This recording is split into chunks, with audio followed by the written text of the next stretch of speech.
Thank you very much, Tim, for being with me today, actually. And I'd like to start by expressing my gratitude to Dania, as well as the Gulf International Forum for the kind invitation.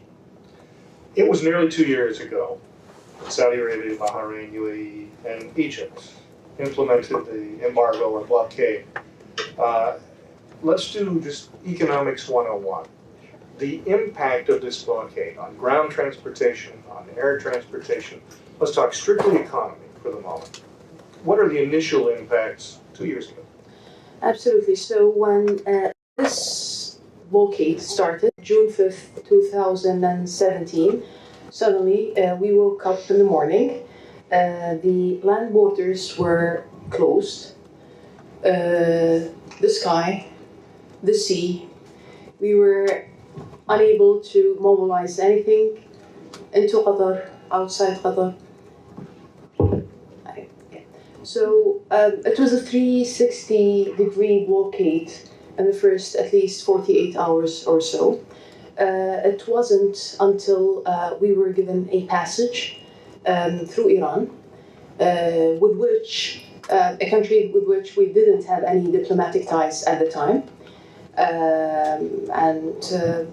It was through that passage that we were given, we were able to ship, you'll be surprised, thousands of cows on airplanes, and also our need in terms of food supplies, medicine, etc.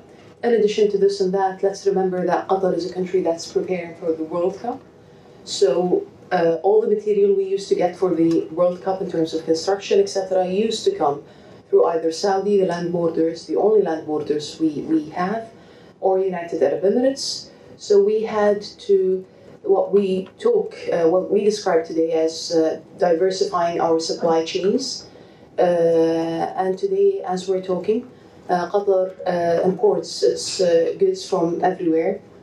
From Asia, from Europe, from Australia, from Africa, with the exception of the 3 GCC blockading countries, namely Saudi, UAE, and Bahrain. You mentioned importing cows. Yes. And let's talk just for a minute about how much of the food of Qatar was imported prior to the blockade.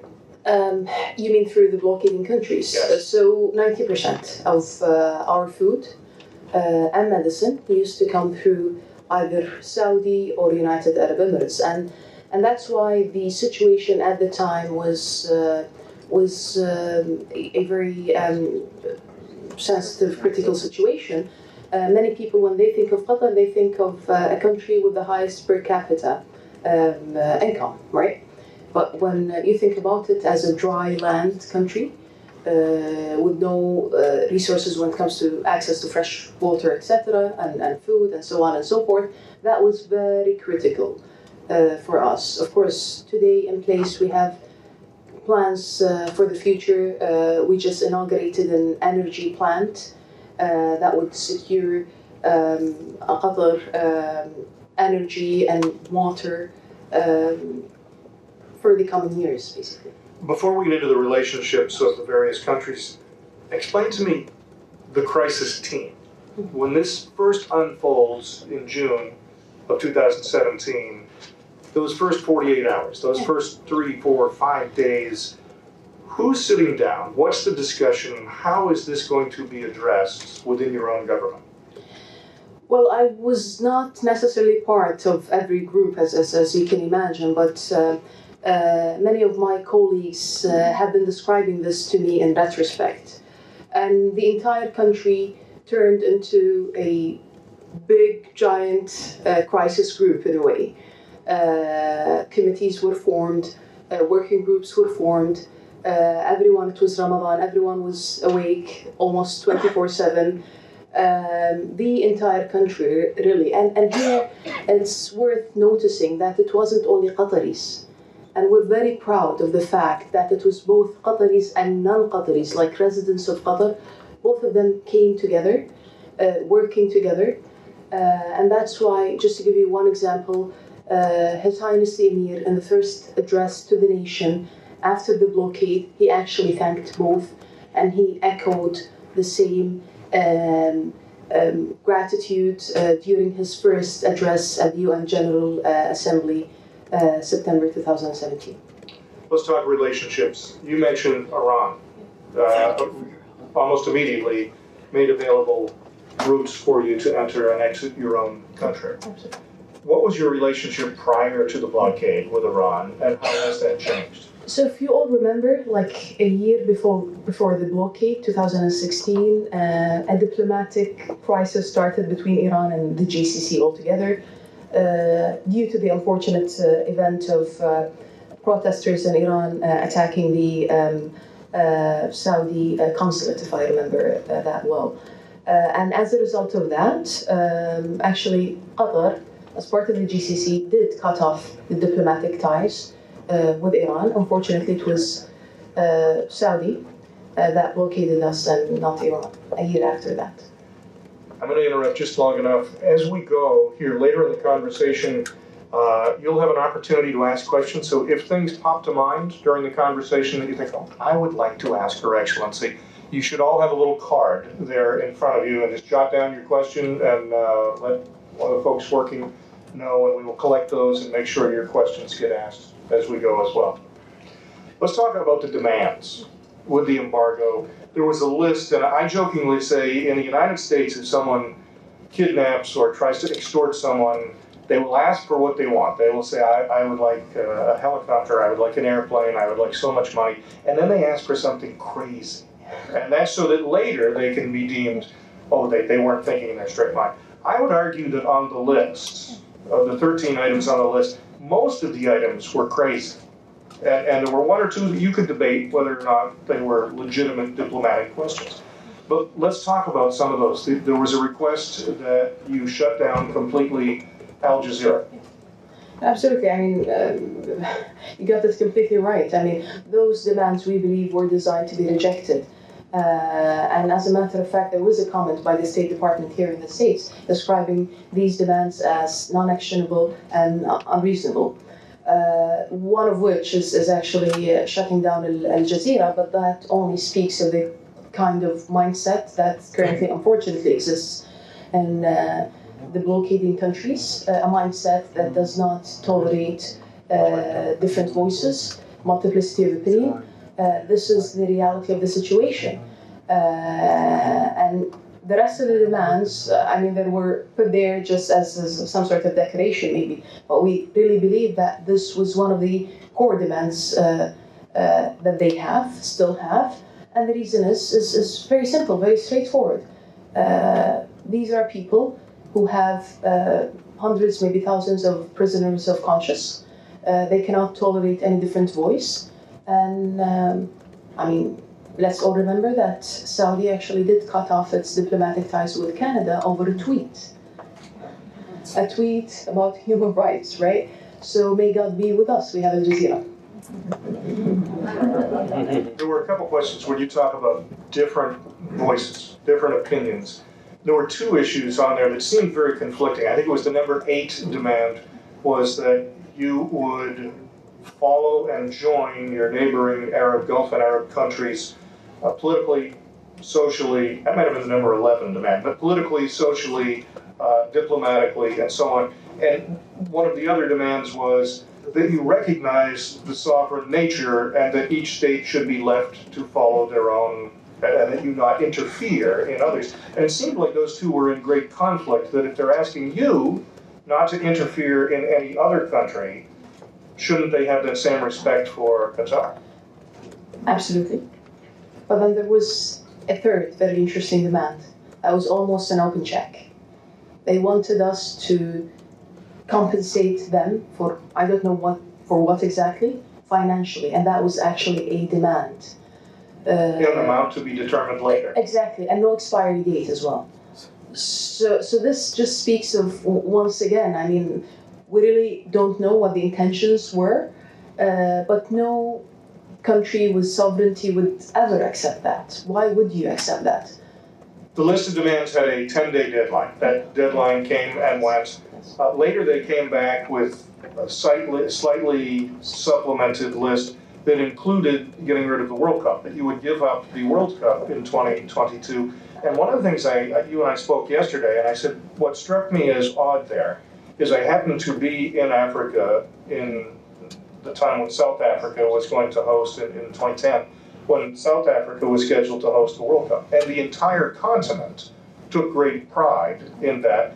And my question is, obviously you'll think this is a good idea, but shouldn't the entire Middle East region celebrate and be united in showcasing the region when the world's eyes are focused on them in 2022? Absolutely. I mean, this should have been a pride for the entire region. And I mean, Qatar, when we won the World Cup, the promise was a World Cup for the entire region, MENA region, Arab region.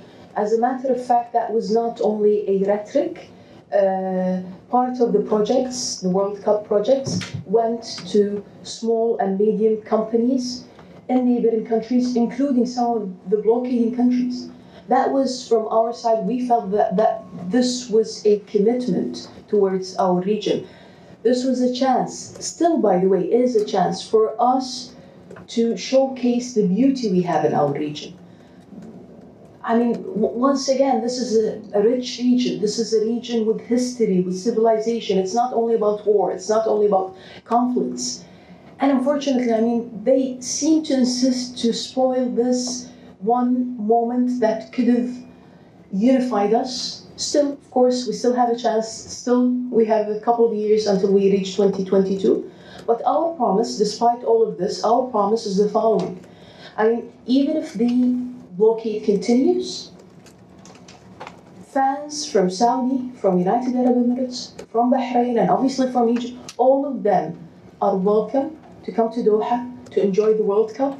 And unfortunately, unlike our neighbors who decided to not allow our fans to attend the Asian Cup in United Arab Emirates, this will never be the position of Qatar.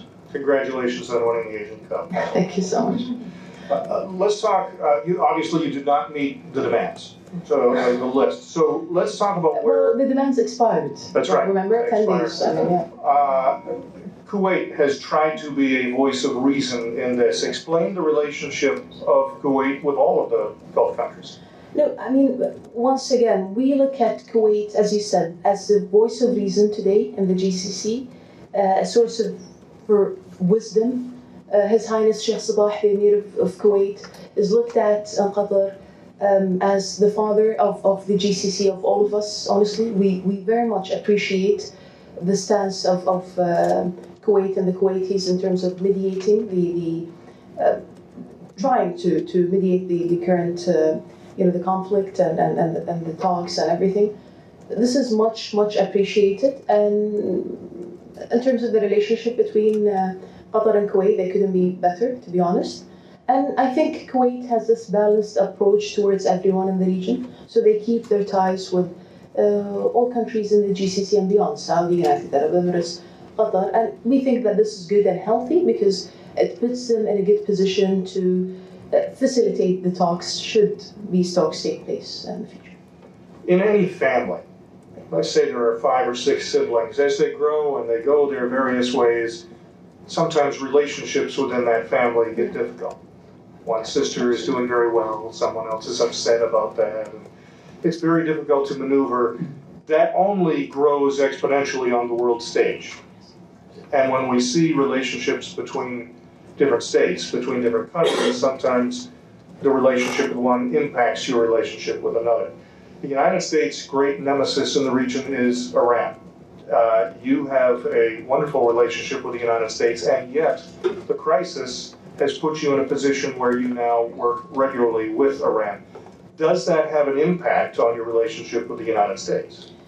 Not at all, not at all. At the end of the day, all parties do realize that Qatar is in a position where it needs to talk to all parties. At the end of the day, Qatar is a small state. We are in a very hostile surrounding. We're wedged between super regional powers, and we have to be talking to all parties. So we don't think that this has been a concern to either, to be honest. How is the relationship with the United States? So the relationship between Qatar and the United States is excellent. We just held the second strategic dialogue, January 2019. We're collaborating at multiple levels, different fields. We have the counterterrorism memorandum of understanding, the only MOU on countering terror between the US and any GCC country, and was described by Secretary Tillerson at the time as something that puts Qatar ahead of its neighbors in that sense. We're also expanding the military base, Al-Khater base. In addition to this and that, many people also kind of miss the fact that Qatar is collaborating with the US and many other countries at cultural and educational levels. And this is very important. We host 6 American universities in Qatar. Georgetown, since we're here in DC, Cornell, Texas A&M, and others. So we're really collaborating at multiple levels, and we think that the prospects of this collaboration is very promising. What role is the United States playing? What role is the United States playing, and what role should they be playing in solving the crisis for those that perceive that your relationship with Iran is an impediment to a united front against Iran? Does that play into the discussions you have with Secretary Pompeo or others? So in terms of the role of the United States has been trying to mediate through mainly Kuwait.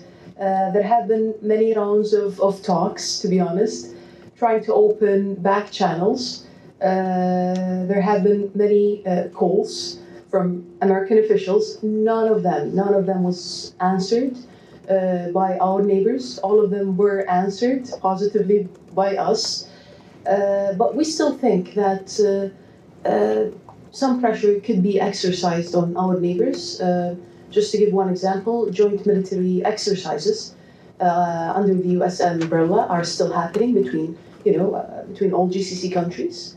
As a matter of fact, we are collaborating when it comes to the very accusation they have against us. That is, terrorism, countering terrorism.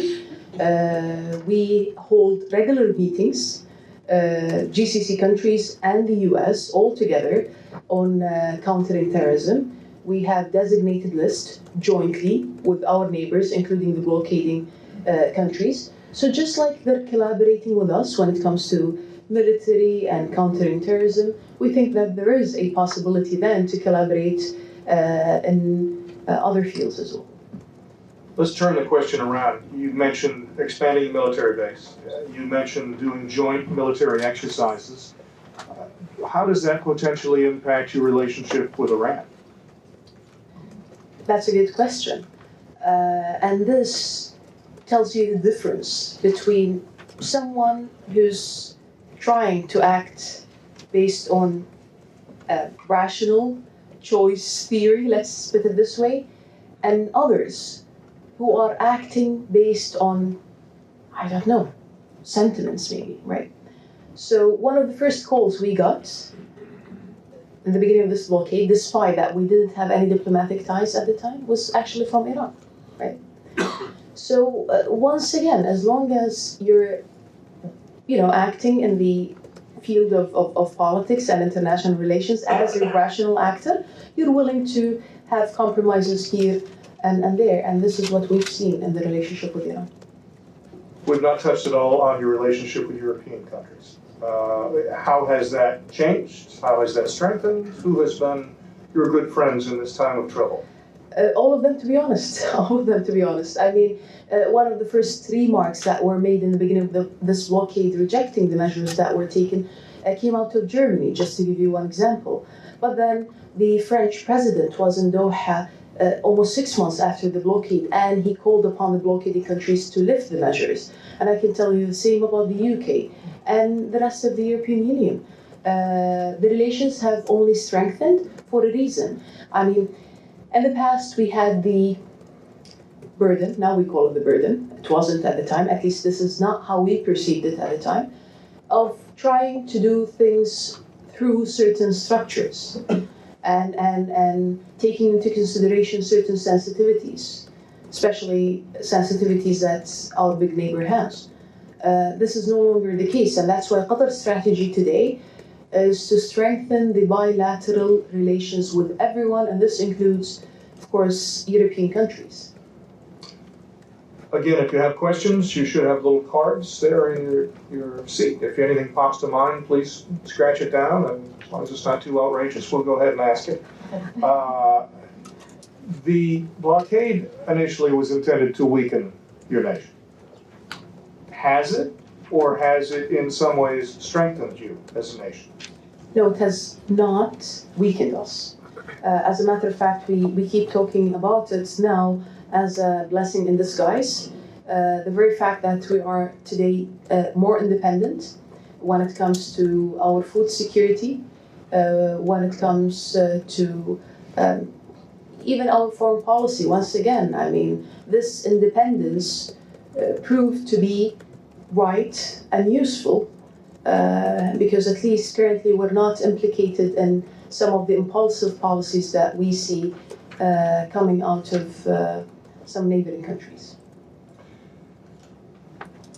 On Yemen, explain where Qatar is now. Where you were prior to the blockade and where you are now appear to be at odds. Explain where we are and why. So let's remember that when we talk about Yemen, we talk about 3 years. And there are many variables that changed during these 3 years. So where we are today, as you know, the situation in Yemen in general is not where we were when the war started in Yemen. So Qatar was part of the coalition, the Arab coalition, when it started, with the understanding that this was supposed to be a very limited operation for a few weeks, right? And let's remember that this came only after a UN resolution was issued, saying that legitimacy in Yemen needs to be restored. So with all these factors taken into consideration, Qatar participated with the coalition, yet I have to emphasize that no Qatari soldier entered the Yemeni soil. Our role, our soldiers were at the borders between Saudi and Yemen, and that's very important. Qatar is no longer part of the coalition. As a matter of fact, we think that the situation in Yemen has become nihilistic. It's pointless. It's only helping to exacerbate the humanitarian crisis there, and that's why it needs to stop. That said, Qatar's involvement today in Yemen is mainly humanitarian. As a matter of fact, we signed a number of memoranda of understanding with the UNICEF, especially in the area of providing or securing access to fresh water, sanitation, etc., because we know that this is the main reason behind cholera, basically in Yemen. So our involvement there is mainly humanitarian under the UN umbrella. We talked earlier about the World Cup, hosting the World Cup, and there have been reports in some news outlets of abuse of workers. The World Cup, hosting it requires you to build new stadiums, to build new transportation outlets, and that requires workers that have come from other parts of the world. There have been reports of human rights abuses there. Are they accurate? Were they accurate? Have you done specific things to address those so that they don't happen moving forward? Okay. This is a good question, Tim, because it allows me to elaborate on this point. So Qatar has welcomed every single human rights report that was issued. The most recent one was Amnesty International that said that so much has been done, but there is a lot yet to be done. And they pointed at certain areas that need to be improved. And we welcome that actually publicly. And we keep welcoming human rights groups because they help us to put the right checks and balances in place. So the condition or the situation, let's put it this way, the situation of the guest workers in Qatar is improving. As a matter of fact, there was a complaint against Qatar and the ILO, International Labour Organization, that was closed last year because they said that it no longer has any basis. And as a result of that, we actually signed an agreement with the ILO to open a regional office in Doha, a 3-year project that would put Qatar ahead of its region when it comes to human rights and guest workers' rights specifically. We're working relentlessly to improve the conditions of the guest workers in Qatar. As a matter of fact, we have taken the extra milestone of tackling the entire chain of what we call abusing the guest workers in Qatar. Because the abuse starts from the sending countries. Many of these workers come to Qatar in debt. This is not because we have anything wrong with the policy in Qatar, but it has to do with the abuse that starts in the sending countries. And what did we do about that? We actually opened so far 10 offices in the main sending countries to make sure that the process there is legal and transparent and no guest worker is taken advantage of when they arrive in Qatar. Is there a lot yet to be done? Yes, there is a lot, but we have abolished the exit permit, what's known as the kafala system. We have applied minimum wage, and to ensure that, to enforce it, every single company is required to open bank accounts for every single worker so that we can make sure that they actually transfer their salaries on time. So all of these measures are put in place. It's a complicated process, knowing that we are 300,000 population in terms of Qataris, but then we have almost 2 million guest workers.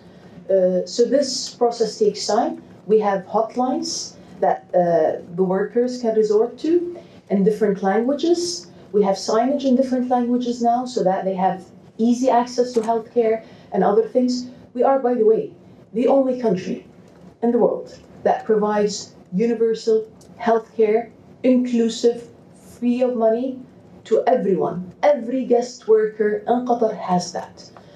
Is there a lot to be done? Once again, yes, but we're getting there.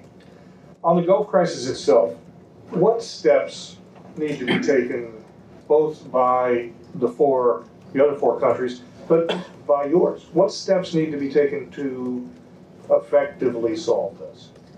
I see too many questions. Should I be worried? No filter. No, not at all. Please, I mean.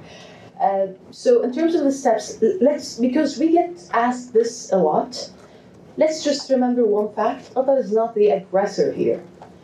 To give you an example, so Qataris are banned from entering the blockading countries. We cannot go to Saudi, to United Arab Emirates, to Bahrain, right? The question is, did we apply the same measures? The answer is no. So Saudis can still come to Qatar, Bahrainis, Emiratis. As a matter of fact, what we do at the immigration, if a Bahraini comes, or a Saudi comes, or an Emirati comes, if they ask for their passport not to be stamped, so that their government wouldn't know that they entered Qatar, we give them that. We actually give them that as a way to help families, to be reunited. So once again, there are many measures that were taken against Qatar and Qataris, Qatari people, citizens, not the government, citizens. We did not retaliate to that. I think this is kind of a positive sign that Qatar is sending, that we are always willing to resolve this. We have, as I said, answered every single call that was made by the US, the Kuwaitis, and other countries. Unfortunately, we don't see any sign from our neighbors. I'm not sure what else can we do. Question I should have asked earlier, and that is, address your relationship with Turkey. I mean, the relationship with Turkey is an excellent relationship. I think it has entered a strategic turn in terms of collaborating at multiple levels. Turkey is a NATO member, an important player in the region. During our crisis, in terms especially of our food security, etc., they played a major role, which we very much appreciate. Some international analysts suggest that the bonding element, as it were, between Turkey and Qatar is an increase in support for the Muslim Brotherhood.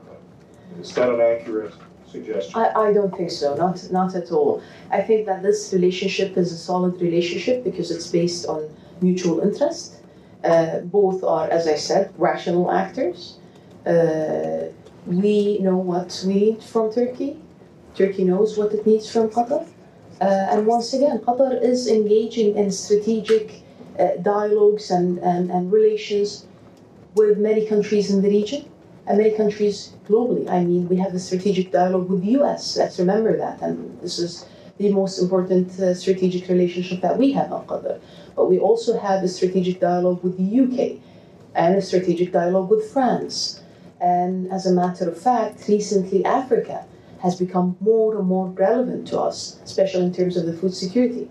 Rwanda, very recently, we held very high-level discussions and negotiations to collaborate at multiple levels. Rwanda is a promising power in Africa at multiple levels, including education, by the way. So once again, I mean, Qatar is trying to strengthen its ties with all countries. I mean, Qatar with Asia, just to give you one example. This is becoming more and more strategic to us. Japan is one of the most important allies, partners that we have. It's our number one importer of LNG. So, on a scale of 1 to 10, how optimistic are you that the Gulf crisis can and will be solved in the short term? Let me refer to the obvious. How optimistic are you? Anyone who's optimistic? No? No hope? Here's the answer. It's a low number. Before we let you go, what are the specific objectives of your visit here in the United States this week? Well, I mean, we engage with the United States on a regular basis at multiple levels.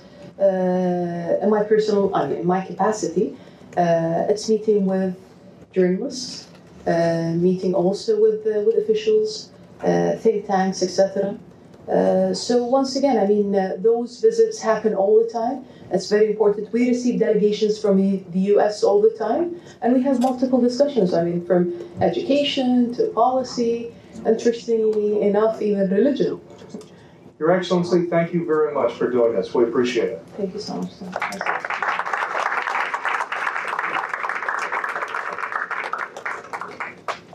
And with that, I believe there is food.